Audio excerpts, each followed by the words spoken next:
Today on the show, I have the great pleasure to welcome someone who wants to free people from big tech, thanks to open source, open standards, free software. Italo Vignoli from the Document Foundation LibreOffice. Ciao Italo, come stai? Ciao Filippo, sto bene. Thanks for taking some time for us. First, I'd like to know, what is the Document Foundation, LibreOffice? The Document Foundation is a charitable foundation based in Germany.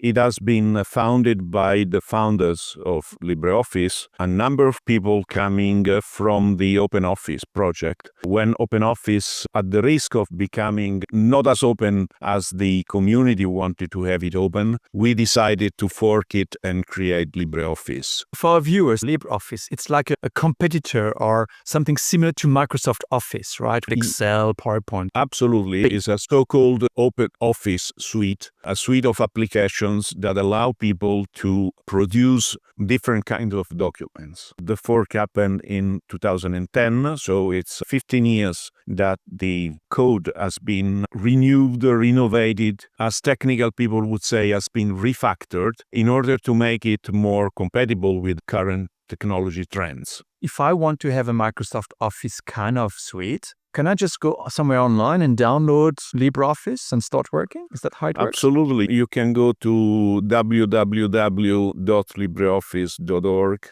and download LibreOffice for Windows, macOS, and Linux. We have versions for mobile and a version for the cloud developed by a company. We call it an ecosystem company, which means that it's a company that is contributing to the code of LibreOffice, but creating products with their brand name, which are based on the LibreOffice technology, which means they share the same engine, they share the same format, they share more or less the same look and feel. Of course, on a smartphone, you cannot have the same look and feel of a PC.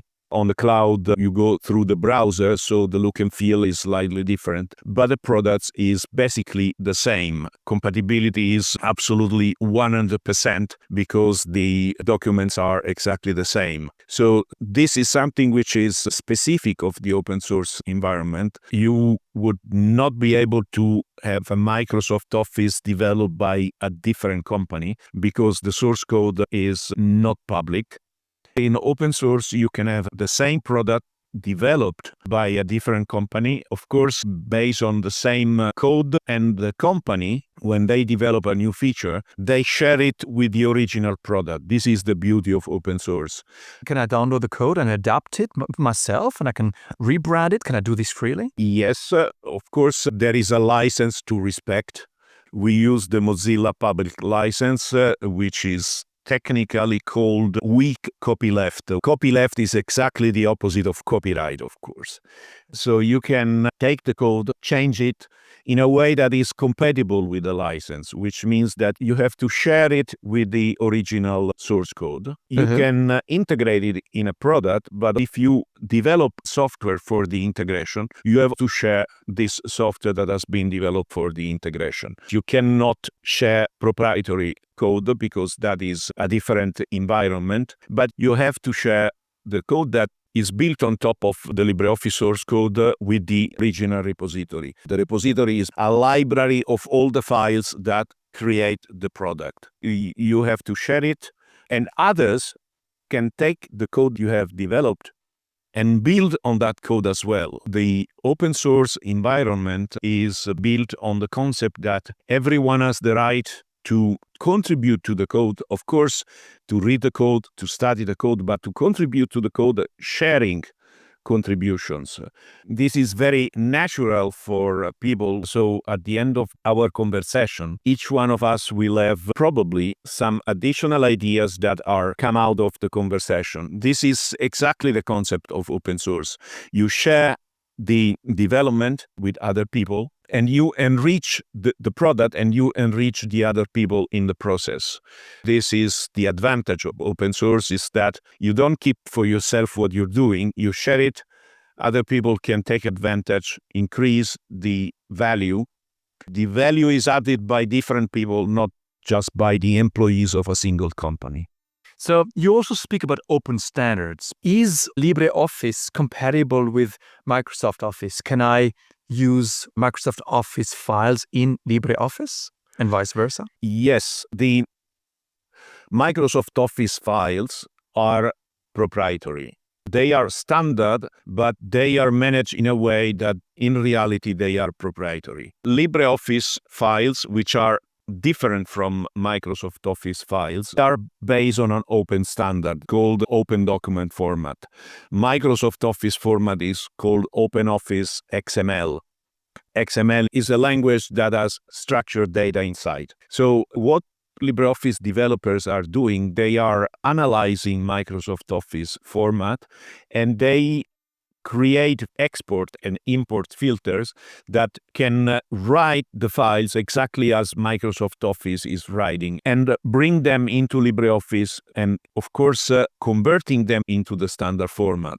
For instance, I'm a user of LibreOffice, of course, I'm a Linux user, but I live in an environment which is the public relation environment where the majority of people is using Microsoft Office format. So what I do is, for security and privacy, I save all my documents in the LibreOffice format, and then I save a copy that I use for sharing with Microsoft Office users. The LibreOffice native format has distinct advantages. First is an open standard, which means that not only LibreOffice users, but all the users of software supporting ODF, Open Document Format, can open my file. And the format, being standard, is a lot more robust and secure than Microsoft Office formats because everything respects the standard. I don't want to be too technical, but in some cases I need to add some technical details. For instance,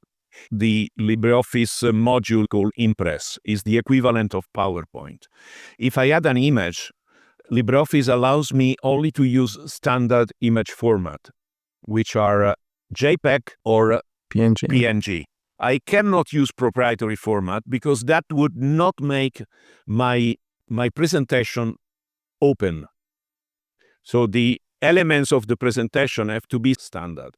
If I use a video, it has to be MP4. Cannot be a proprietary video format.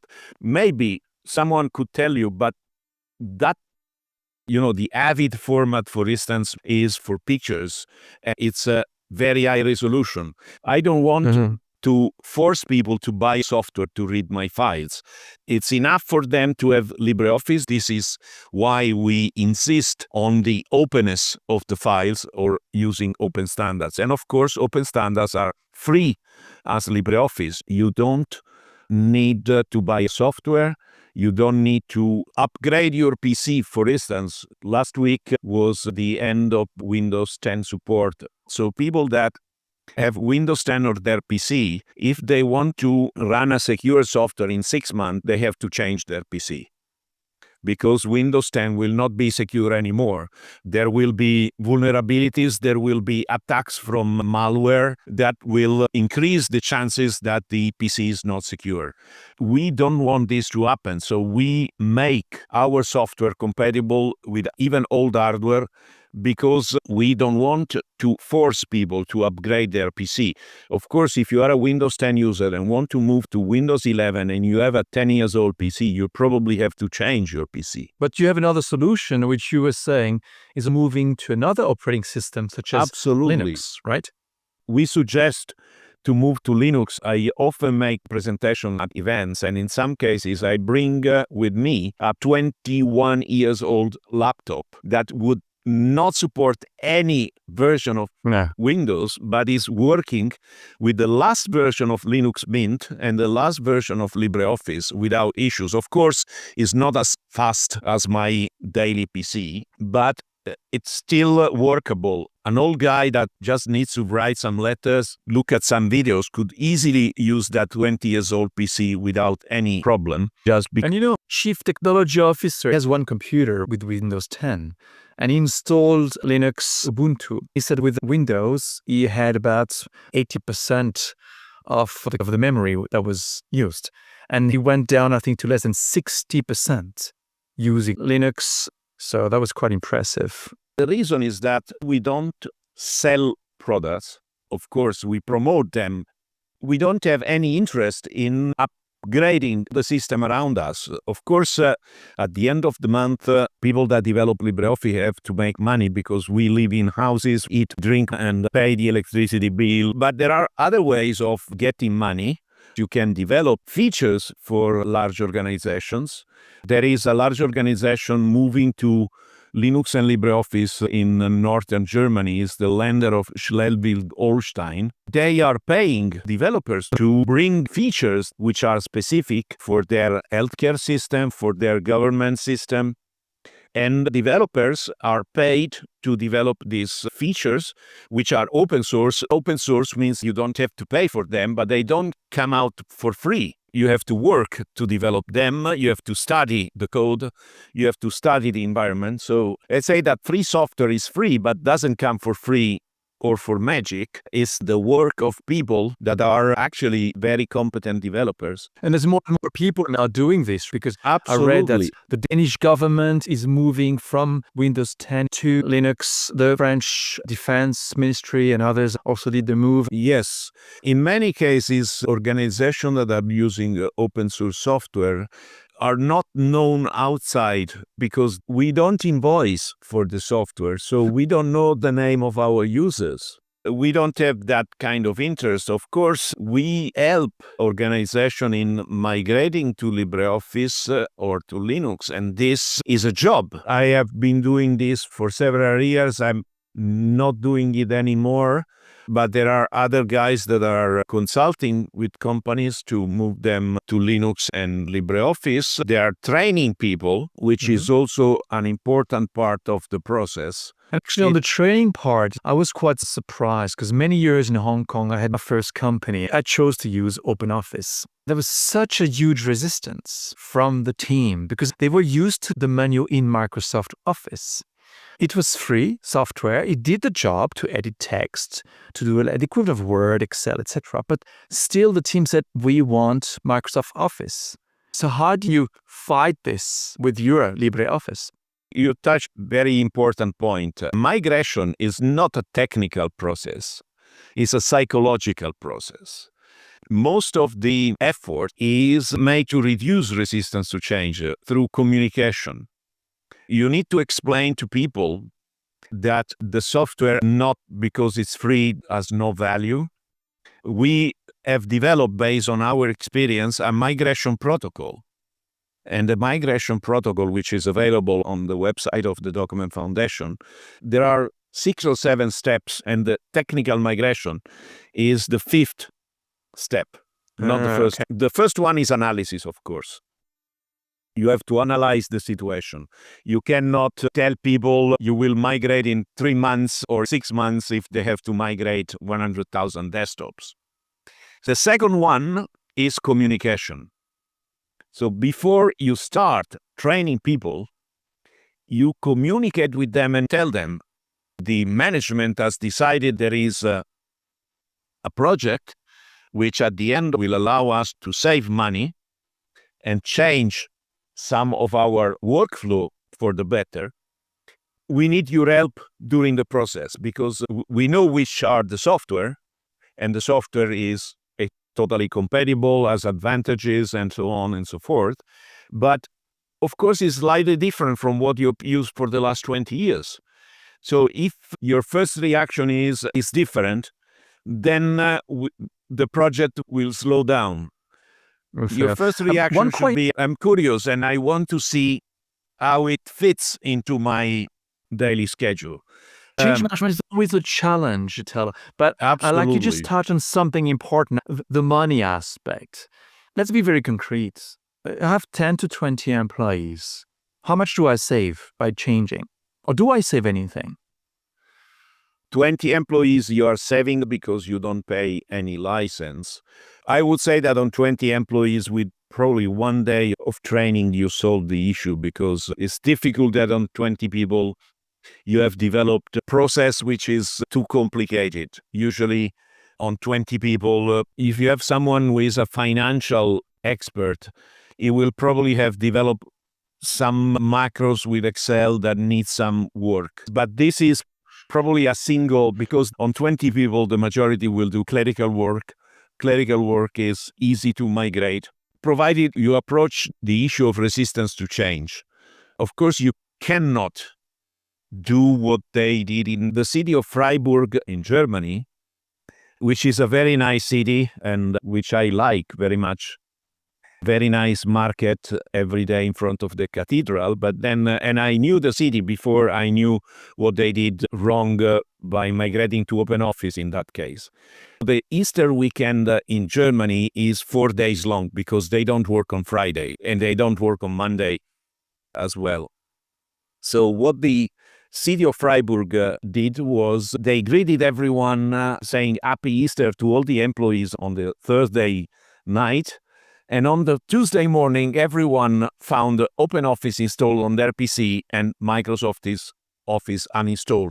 No manual, no explanation, no nothing. Oh, wow. In Germany, piracy was at, I think, at 2%. After 6 months, over 90% of the Freiburg employees had bought pirated copies of Microsoft Office for their PC to work. And of course, the migration failed miserably because it was managed exactly in the opposite way as it should. From the technology point of view, it was probably from the IT department itself. Because the product is perfect, but the problem is that individuals are not perfect. Yeah. Now, you mentioned Microsoft Office. There are other suites. So there's iWork suite, there are others. How would you compare Microsoft product? They have a capitalization of $1 trillion and LibreOffice. If you make a technical comparison, and this was made by analysts, not by us, but by analysts. You know, the Gartners, the IDCs, they consult companies. Yes. So according to these companies, the number of features is the same for 95% of the features. So there is the difference is really, really, really minor. The number of features is comparable. We are over 6,000 features. I think it's, no one will be able to know all the features of that software. Maybe they get to know 80% of the feature of one of the applications because they use it intensively. But the more reasonable estimate is that people is using 20 to 30% of the features. But if you're so similar to Microsoft Suite, I would say, couldn't they sue you for copying the software? No, because it's written in a completely different way. So there's no reverse engineering. I'm telling you the extreme. StarWriter, who's the grandfather of LibreOffice, was released a couple of months before the first version of Microsoft Word for DOS. This was in the 80s, while Microsoft, of course, was the company that released the operating system for the IBM PC. Was not the first company to release a word processor. The first company to release a word processor was IBM with EasyWriter. Lotus. Yep. No, then you had WordPerfect. And then you had an American product called XYZ Writer. And then the fourth one was Microsoft Word. Okay. On the spreadsheet, you had VisiCalc. Yes, I remember that one. Developed by Dan Bricklin. VisiCalc was the first one copied, including the bugs, by Lotus 123. Oh, really? And then it was copied, including the bugs, by Excel. No, really? Why I say including the bugs?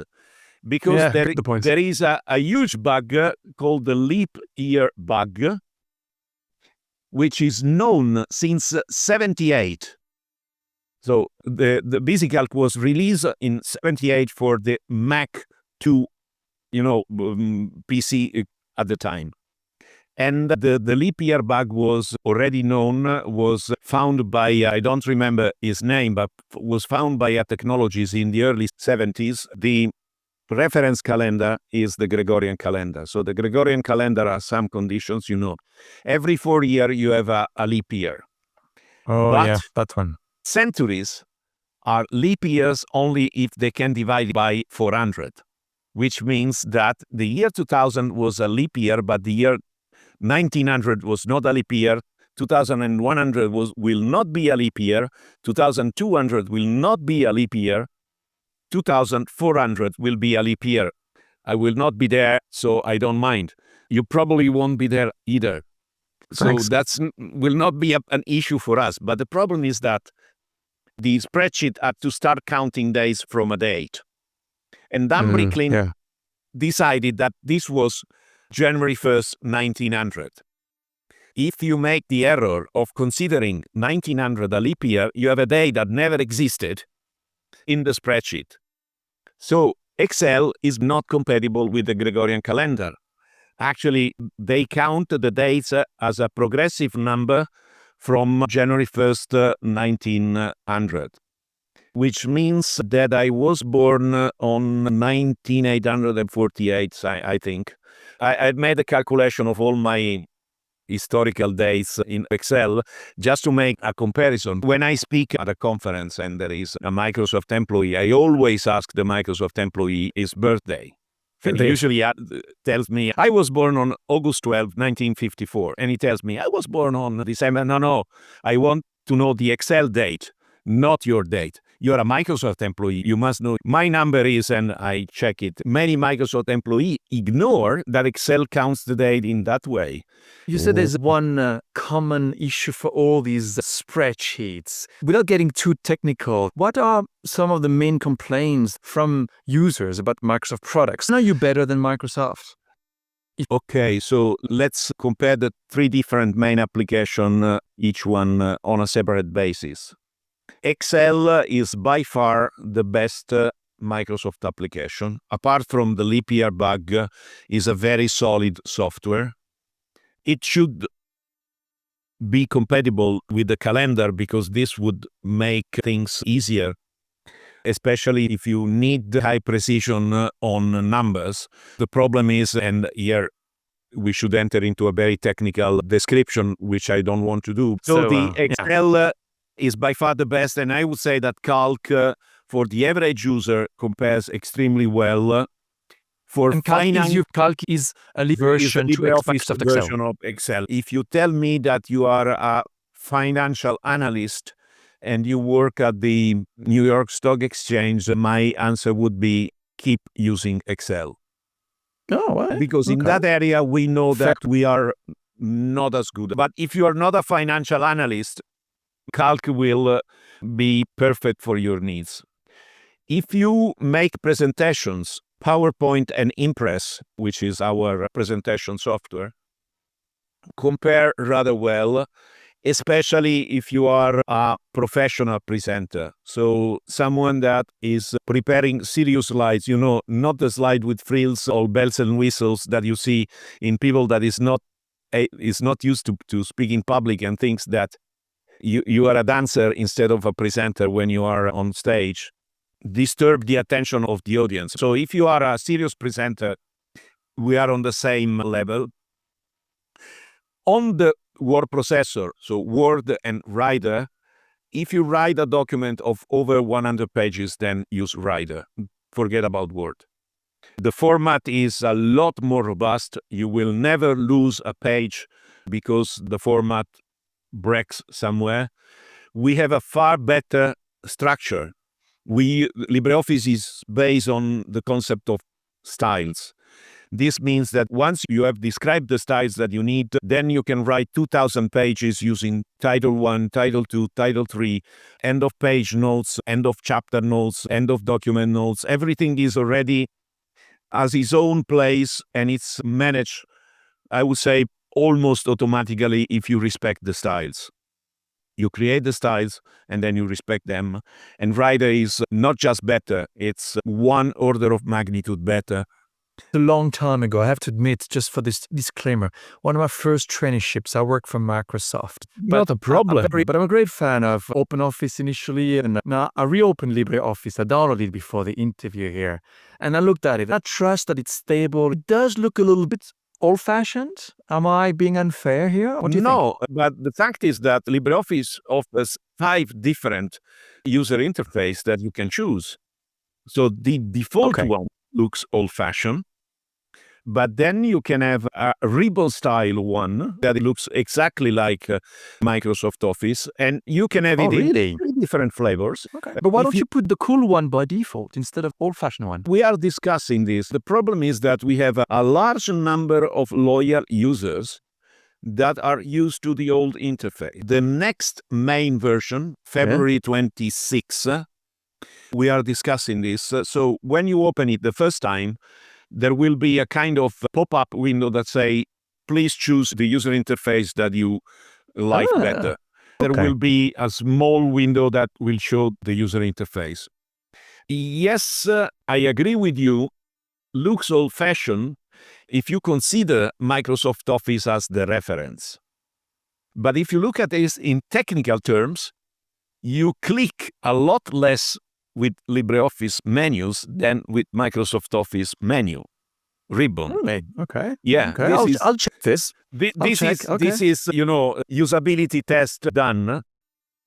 Okay. Because most of the commands are available on the two bars on top or the sidebar on the right side. They are 1 or 2 clicks away, while with the ribbon, in some cases, they are 3, 4, 5 clicks away, because Microsoft has been extremely good at promoting the ribbon as the new interface. The reality behind it is that while the previous menus were not backed by patents, the ribbon is backed by 33 patents, so no one can copy the ribbon, while people could copy the previous interface without being sued. So there is a reason behind the ribbon that Microsoft has been extremely good at making it like the user's paradise. But in software, nothing is the user's paradise unless the user is happy with it. How many people do you actually use LibreOffice? We don't sell. So we don't have invoices. But you have the downloads, right? Yes. So we have 1 million downloads per week on average. Oh, wow. How has it been like this?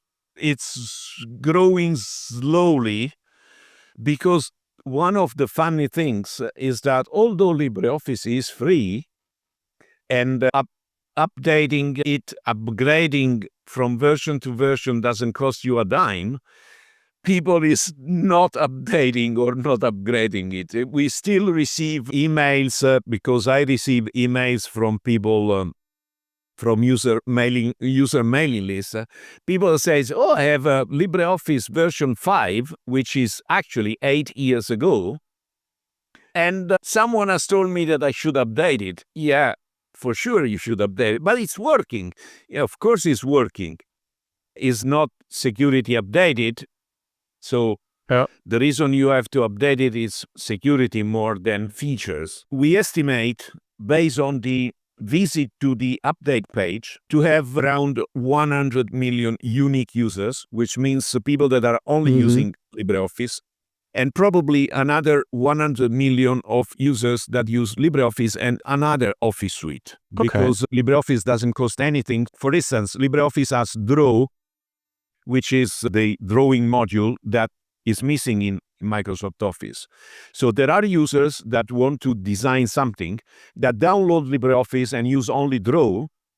So they are LibreOffice users, but they use Microsoft Office for the other modules because of the habit of using it. I release a slide set every 3 months internally with some data.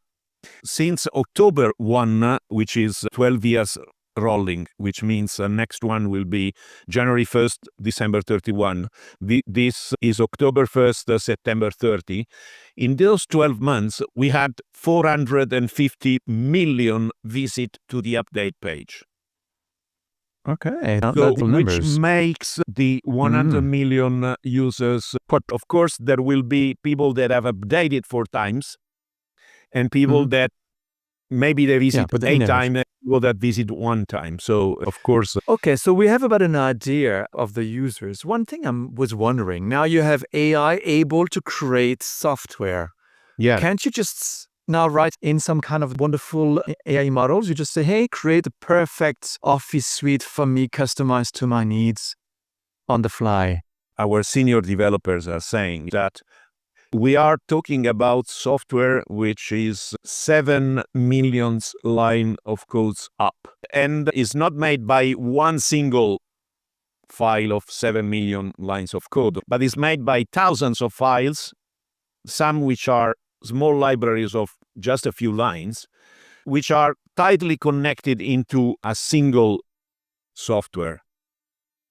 AI would not be able to create such a monster from scratch unless you use all the computing power only for this task. Because it has all the code available in repositories, but the computing power to recreate this would be a challenge. Okay. Yeah. I thought to ask you that question. The next one I would have is, security. How do you make sure that you don't have any backdoors? I install LibreOffice and I have backdoors feeding to whatever government. Are you sure there is no backdoor in your system? I think that 100% secure software does not exist in general terms.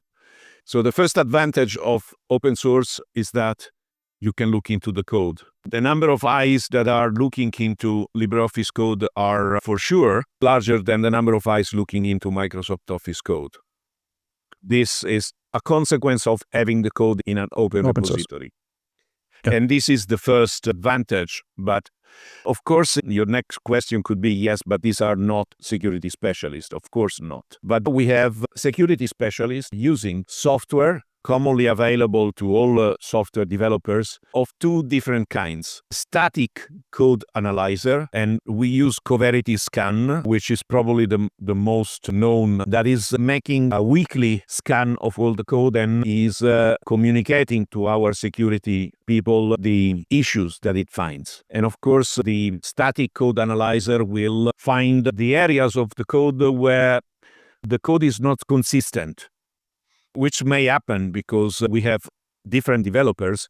So you may have different developers working at the same module and therefore having a slightly inconsistent way of developing or managing a function. It's always like it's normal, yeah. So this is the first one. And this, of course, finds all the static weaknesses. We are, and this is not by our numbers, but by 𝗀𝗶𝘃𝗰𝗵 numbers, the large software with less static issues. If you think that we are over 7 million lines of code, the last scan, I think, was around 10 static issues, which is basically nothing. How many developers do you have? We can say that we have a core team of around 50 full-time developers working in different companies, plus a number of contributors of two different kinds. The first kind are people that contribute on a monthly basis. They may look at a bug, solve the bug, and then for a month they do nothing. And a number of people that are contributing randomly, which means they find a bug, they solve the bug, then they look at other software and they do not cover LibreOffice for maybe a couple of years, then they come back and do the same. So the number of developers, we have 50, then probably 75 to 100 of the monthly contributors, around 1,000 of the other ones, which are historical. So the number of their contribution is, of course, negligible if you look at the total. But in the history of the software, it's in the thousands. The number of Git, so the number of contribution to LibreOffice is in the region of 6,000 to 7,000 per year. So it's rather substantial. Okay. We are also using fuzzing software. That is software that stretches the software beyond its capabilities by inventing stuff that is would never probably happen if done by normal users.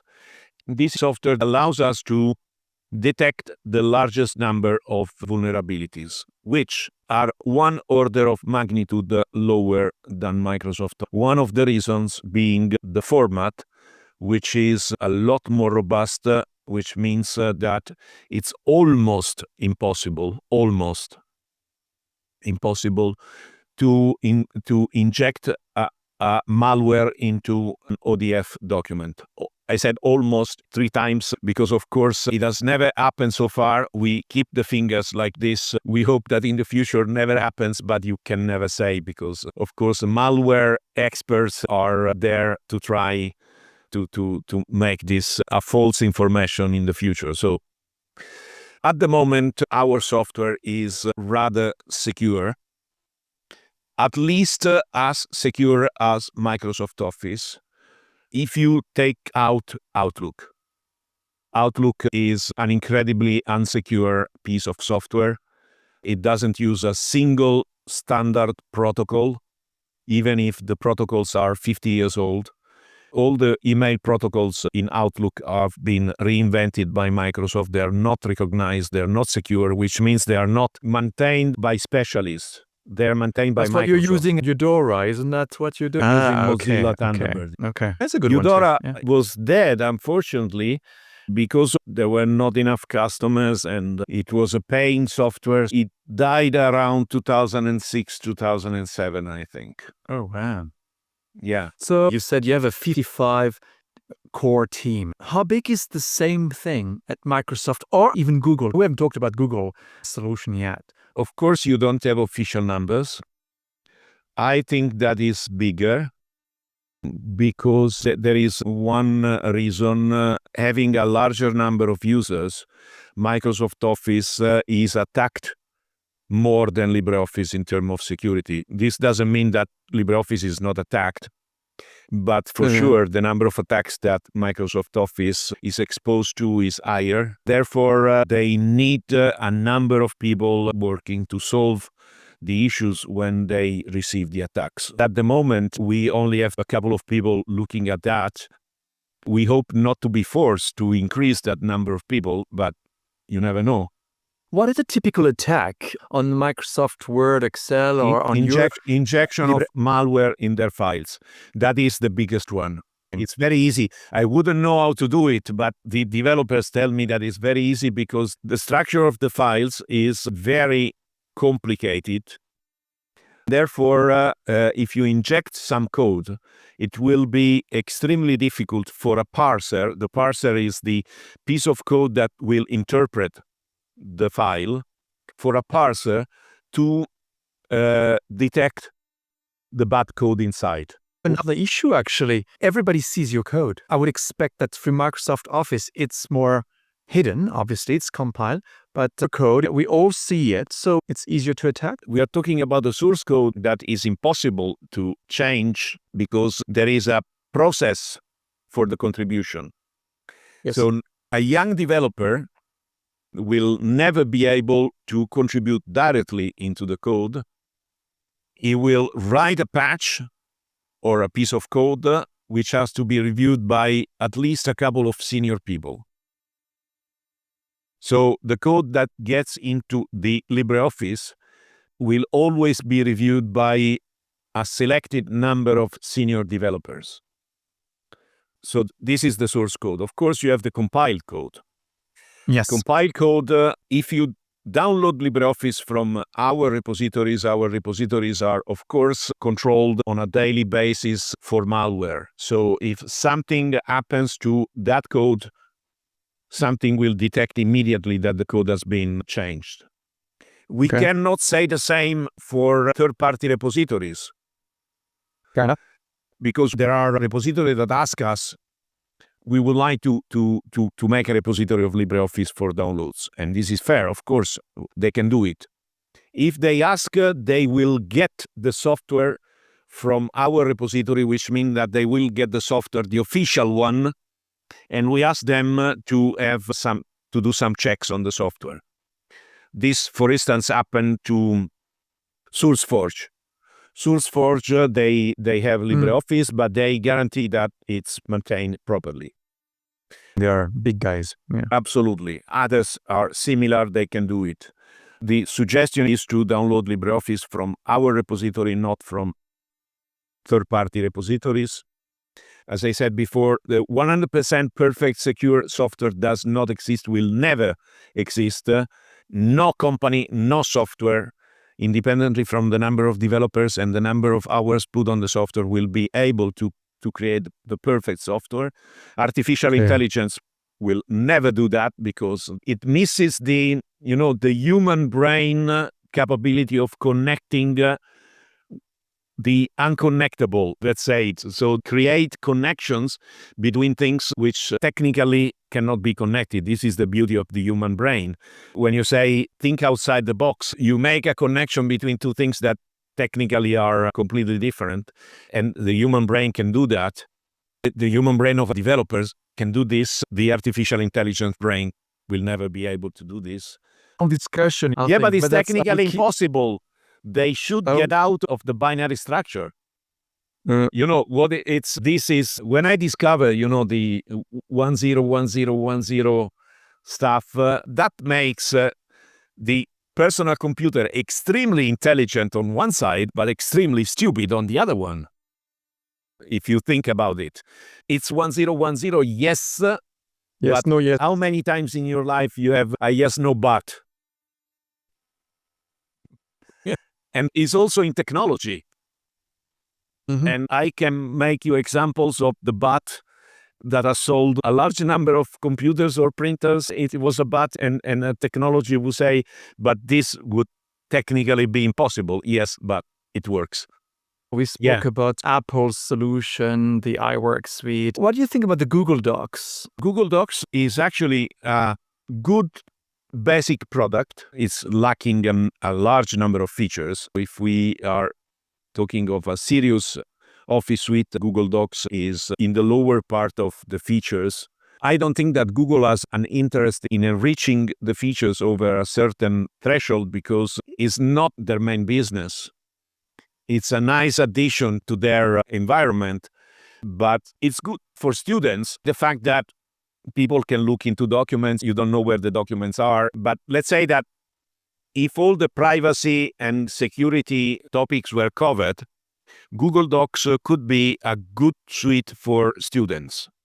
As students do not need the entire capability of an Office suite. I'm absolutely convinced that students should start using software when they are in primary school and grow from that piece by piece. Yeah. In that sense, Google would be okay for a starting level. And if we compare to Google Docs, can I take, for example, LibreOffice, and instead of installing it on my computer, can I install it on my server and then access it via the cloud, same as Google Docs? Possible to do that? Yes. As I said, there is a product based on LibreOffice technology. It's called 𝗂𝗏𝗄𝗏. It's an online version of LibreOffice. Of course, the difference is that Google gives you the entire environment. So they give you cloud space, they give you applications, because their business is basically to profile the user to sell advertising. We don't profile users at all. If you install LibreOffice on a server, that server needs a cloud software, because LibreOffice is not a cloud software, it's an Office suite, so needs the cloud software. Nextcloud is a very good example of this. Needs cloud security. So you need, again, the login, credential-based, two-factor authentication, whatever you need. And this is not built into LibreOffice. It's not built into 𝗂𝗏𝗄𝗏 as well. We work very well with Nextcloud because Nextcloud provides all these needs, but LibreOffice works with clouds of other providers. But you need a cloud provider, you need a security provider, because otherwise LibreOffice would will run Labor Online will run without the security, but I would really suggest not to use such software without all the security in place, because your documents are your documents and they have to be your documents. But the solution you mentioned, 𝗂𝗏𝗄𝗏, would be an if you don't have security, thing? your documents can become everyone documents in 5 minutes. Yes. Yeah. And this 𝗂𝗏𝗏, is that also open source? It's open source based on AGPL. For some portions is AGPL, for others is MPL, like LibreOffice. This open source is not free in terms of money. You have to pay the license because you need some maintenance. While if you install LibreOffice on your PC, you do the maintenance. If you install the cloud version, you need someone that does the maintenance on an ongoing basis because security is important. Could someone say, look, I'm a cloud specialist, I do the security.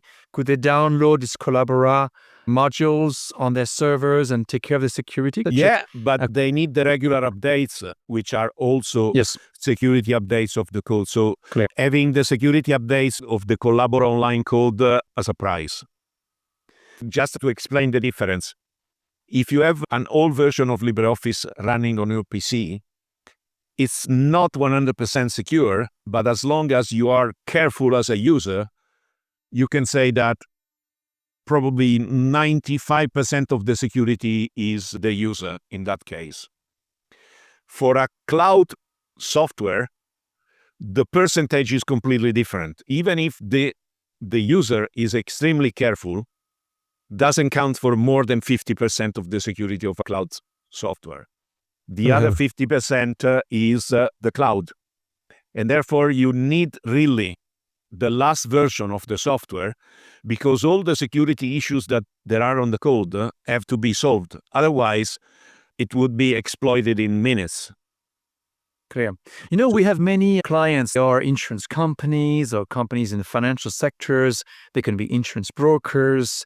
And for them, privacy, they basically handle confidential data in many cases. So what kind of clouds do you see where we can make sure that they are independent, that they are not leaking data to different governments? Do you know of any cloud services where you can say, okay, this will really be confidential? I think yes, in a sense that if you use Nextcloud, for instance, with an ISP that gives you enough warranties about the fact that the data are secured, you can be quite sure that all this is respected. If your cloud is exposed, it's the ISP that make the real difference. If the cloud is a public cloud, even if it's controlled by a company, Amazon, Microsoft Azure, Google, that is not a secure cloud by definition, whatever the company tells you. Do you have any names of clouds that you would say this could be more secure?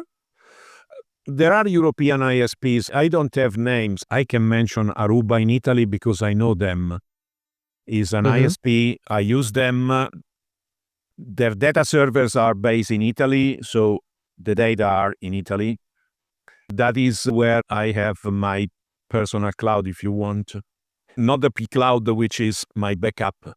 But if I have to share documents... This is Swiss cloud solution, right? That is a Dropbox, basically. Can also be scaled as a cloud solution, but using P-Cloud to install software, I don't think.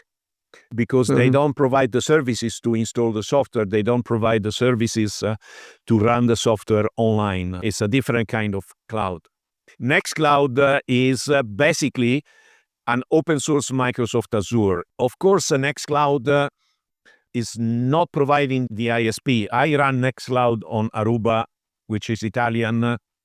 I'm sure that there are ISPs in Switzerland and in France and in Germany that are similar to Aruba in Italy, which means they are national.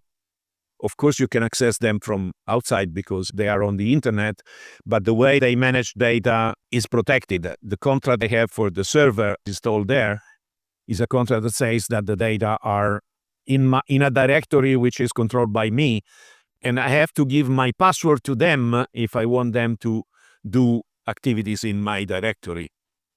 It's not that they can decide where my data are. My data are on a machine, which is a shared machine because I don't have that many data. But I don't think I can make names. If you want, the suggestion is never trust cloud providers which are too big. They can scale at any level, but I would be very suspicious about where the data are. The suspicion is that no one can look into the data. Never trust that cloud solutions are too big. Okay. We're coming now to the last question, Italo. What is the future of LibreOffice? What does it look like in 5 years? It's difficult to say. We are talking about commodities, so having a vision for commodities is difficult. For sure, there will be integration with artificial intelligence where this makes sense.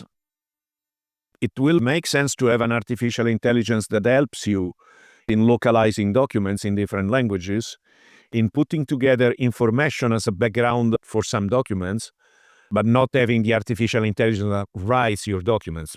Of course, AI can do the background search that takes hours or even weeks for an individual in a matter of minutes, but then the individual has to add his own value.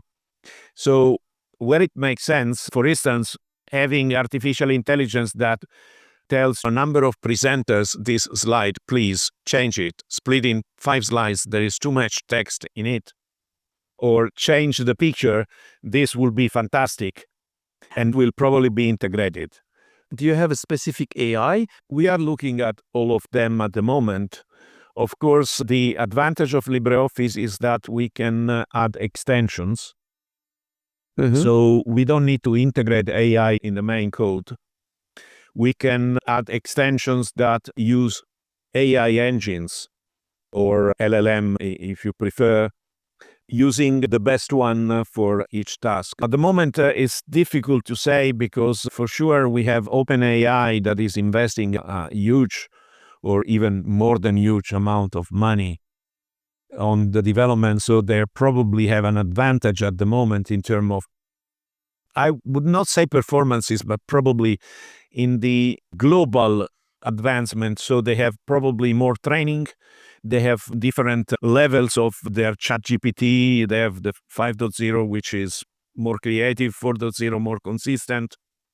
But then you have Perplexity, which is probably more privacy-oriented. You have Gemini from Google that can help a lot, given the breadth of the Google search engine repository.